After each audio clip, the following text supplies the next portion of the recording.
Hey guys, welcome to another video of MaxiAspie, and today I will be talking about 8 things that employers need to know about autism. So a little while ago in a galaxy far away, I made a video on this channel that was talking about 8 things that teachers need to know about autism. And I got to thinking, recently the ONS released a statistic that said there's only 22% of autistic people in any kind of work. So today I wanted to cover the employment side. So today I'll be talking about 8 things that employers need to know about autism. Number 1, reasonable adjustments are important and they are not unreasonable. I've been in many places of work and I've probably never been as supported as where I am right now.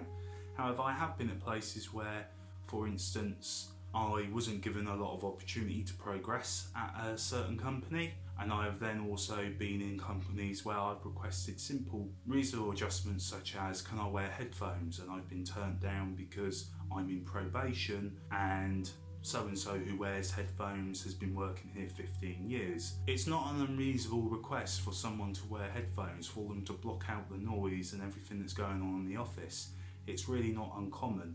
And what we've seen throughout the COVID pandemic is a lot of requests that autistic people were making that were deemed unreasonable are now all of a sudden reasonable because of a global pandemic, and now they are being issued to people who haven't got conditions, who just needed it because of the pandemic. So we've actually found out that none of our requests was unreasonable. The only thing that was unreasonable was the employer not allowing us to do it from the first place. And you've got to say, if it makes that person work better and it makes them feel more comfortable in the workplace, then why not do it? You'll get more productivity, you'll get a happy worker, and you'll get someone that wants to work hard because you care about them and they care about you. And number 2, don't think that they're not as good as anyone else, because those people are going to be the people that get you the sales. Those people are going to be the people that fix that issue or think outside the box. Those are the people that are going to benefit your company, your organisation,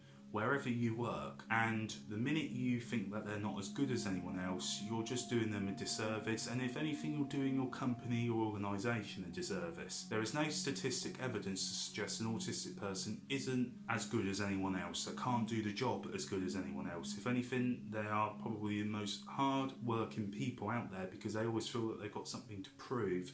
They always feel that they've got to work that extra hard to make somebody see and pay attention to them, and that's what I've done throughout my career. Number 3, you need to support them, but it will be worth it. You know, a lot of people think, oh, I don't want to do this because it's going to cost me money to put that in place, this in place, and they just don't do it. A survey done by the National Autistic Society suggested that a lot of employers wouldn't hire someone with autism because they were afraid to hire somebody with autism because they didn't know how to support them. My answer to that is, unless you ever do it, you'll never know. And that's why there's only 22% of autistic people in any kind of work, because nobody thinks that they're going to be good workers, that they're going to have that knowledge, that understanding, and therefore, because they don't know how to support them, they just don't hire. And in actual fact, you could get an autistic person and they might not need a lot of support.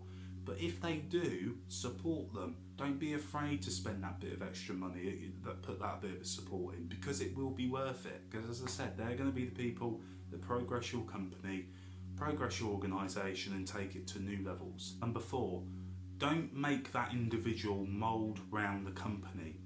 Actually take an effort and mould around them. Autistic people throughout all their lives are masking. They're trying to fit in, they're trying to make friends, they're trying to find a place in society. And when they join a company, they're forced to do that again and again and again, and it can become deteriorating, discouraging and depressing. So if you want to improve that, mould the company, mould the strategy, mould the organisation around them. Not wholly, don't change all of your profit schemes or anything that you've got going around that person, but if there's something that's going to make them work better, if there's something that's going to make them progress, if there's going to be something that they find better, if they find working with someone else better, if they find doing it this way is better for them, then don't be afraid to mould those little things around that person, because it will benefit them and it will benefit you in the long term. Number 5, bit of a controversial one. but be more of a mentor than a boss.